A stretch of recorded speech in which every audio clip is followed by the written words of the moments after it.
আসসালামু আলাইকুম। এখন দেখবেন সংবাদ শিরোনাম। দশম গ্রেড বাস্তবায়নের দাবিতে সারা দেশে সরকারি মেডিকেলের টেকনোলজিস্ট ও ফার্মাসিস্টদের কর্মবিরতি, কমপ্লিট শাটডাউনের হুঁশিয়ারি, রোগী ভোগান্তি চরম।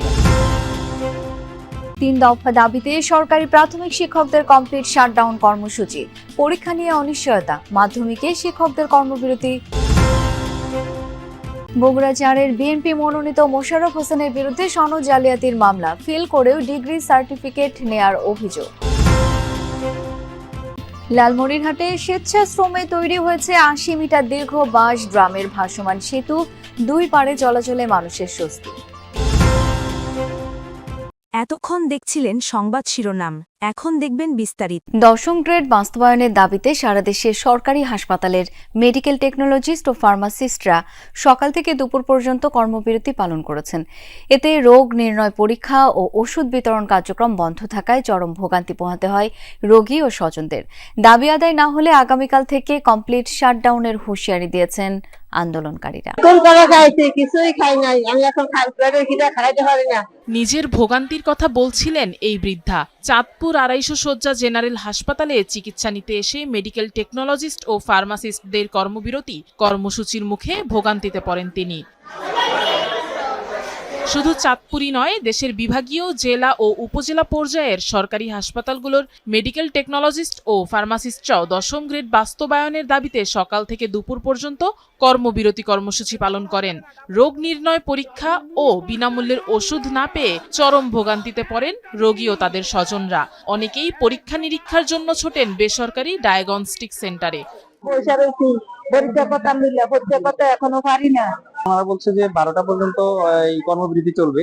সেক্ষেত্রে আমরা সাধারণ রোগীরা এখানে দাঁড়িয়ে আছি, আমাদের কোনো সেবা পাচ্ছি না। আমাদের একটা ন্যায্য দাবি, আমাদেরকে দশম গ্রেড না দিয়ে 11 নম্বর গ্রেডে আটকে রাখা হয়েছে। আগামীকাল থেকে লাগাতার শাটডাউন চলবে। আমাদের দাবি একটাই, দশম গ্রেড। এটা আমাদের দাবি নয়, এটা আমাদের অধিকার। রোগীদের জিম্মি করে দাবি আদায়ের এই আন্দোলন নিয়েও প্রশ্ন তোলেন সেবা নিতে আসা অনেকে।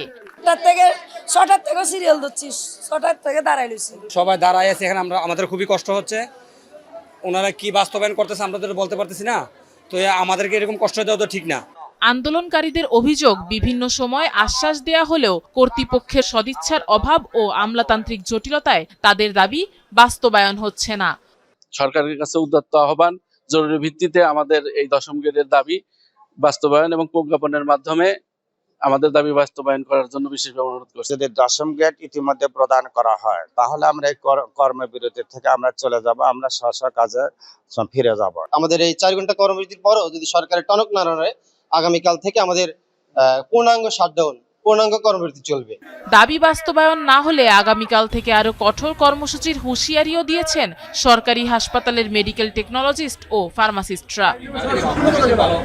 শিক্ষার্থীদের বার্ষিক পরীক্ষার গুরুত্ব বিবেচনায় গতরাতে স্থগিত করা হয় সরকারি মাধ্যমিক শিক্ষকদের কর্মবিরতি।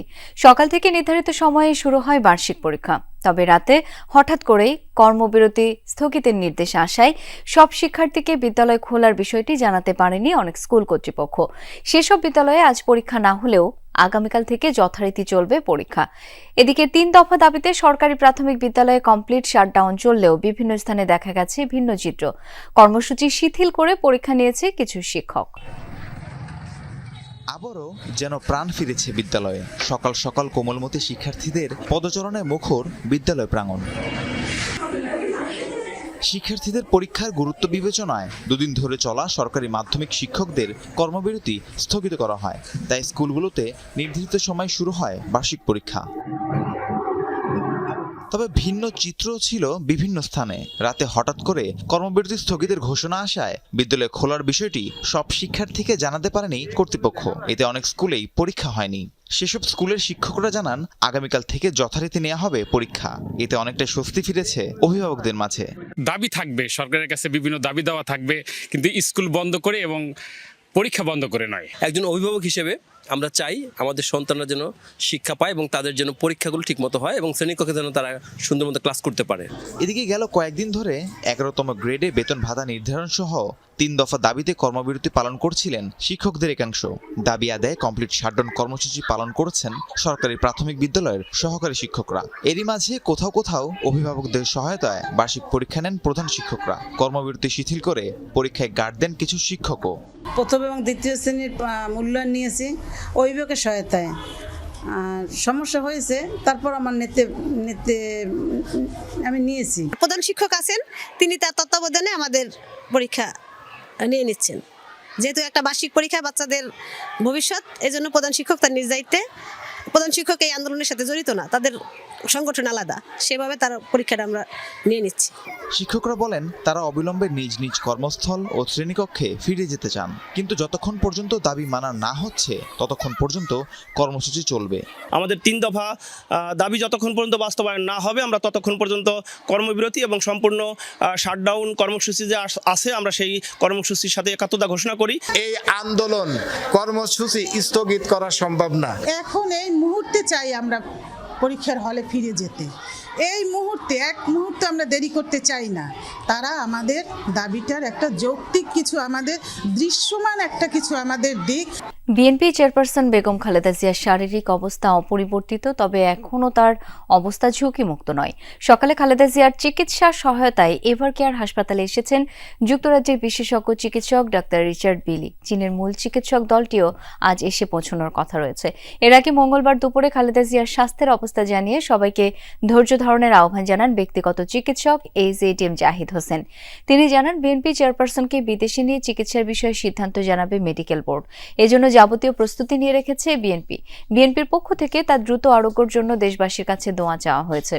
দলের ভারপ্রাপ্ত চেয়ারম্যান তারেক রহমান লন্ডন থেকে সার্বক্ষণিকভাবে চিকিৎসার খোঁজ খবর রাখছেন এবং নির্দেশনা দিচ্ছেন। খালেদা জিয়ার শারীরিক অবস্থা অপরিবর্তিত থাকলে দ্রুতই দেশে ফিরে আসবেন তিনি। এদিকে ভিভিআইপি ঘোষণা দেওয়ার পর বিএনপি চেয়ারপারসনের নিরাপত্তার দায়িত্ব নিয়েছে SSF। গতরাতে হাসপাতালে খালেদা জিয়াকে দেখতে যান সেনা, নৌ ও বিমান বাহিনী প্রধানগণ। গত 23 নভেম্বর থেকে এভার কেয়ার হাসপাতালে চিকিৎসাধীন খালেদা জিয়া। 27 নভেম্বর তাকে CCUতে স্থানান্তর করা হয়। বিএনপি চেয়ারপারসন খালেদা জিয়ার সুস্থতা কামনায় দেশের বিভিন্ন জায়গায় দোয়া মাহফিল সহ নানা কর্মসূচি অনুষ্ঠিত হয়েছে। দুপুরে টাঙ্গাইলের কেন্দ্রীয় শহীদ মিনারে মাহফিলের আয়োজন করে বৈষম্য বিরোধী ছাত্র আন্দোলন। এ সময় কেন্দ্রীয় বিএনপির প্রচার সম্পাদক সুলতান সালাউদ্দিন টুকু উপস্থিত ছিলেন। অনুষ্ঠানে কোরআন খতম ও 50 জন মাদ্রাসার শিক্ষার্থীদের মাঝে কোরআন বিতরণ সহ খালেদা জিয়ার সুস্থতা কামনা করা হয়। বাদজোহর নাটোরের কোর্ট মসজিদে জেলা জাতীয়তাবাদী আইনজীবী ফোরাম মাহফিলের আয়োজন করে। এ সময় আইনজীবী ফোরামের নেতাকর্মীরা ও সদস্যরা উপস্থিত ছিলেন। পরে নেত্রীর রোগ মুক্তির জন্য জনগণকে দোয়ার আহ্বান করেন তারা। পটুয়াখালীর বাউফলে সাবেক প্রধানমন্ত্রী খালেদা জিয়ার সুস্থতা কামনায় গরু জবাই করে মাংস বিতরণ করা হয়। দুপুরে উপজেলা বিএনপির যুগ্ম আহ্বায়ক সামুয়েল আহমেদ লেনিনের বাড়িতে গরু জবাই করা হয়। পরে স্থানীয় এতিমখানা, হাফিজি মাদ্রাসা দুস্থদের মাঝে মাংস বিতরণ করেন তিনি। বিএনপি চেয়ারপারসন খালেদা জিয়ার সুস্থতা কামনায় সুনামগঞ্জে মাহফিল এবং এতিমখানায় খাবার বিতরণ করা হয়। সুনামগঞ্জ 4 আসনে বিএনপির মনোনয়ন প্রত্যাশী অ্যাডভোকেট নুরুল ইসলাম এই কর্মসূচির আয়োজন করেন। এ সময় জেলা বিএনপি অঙ্গ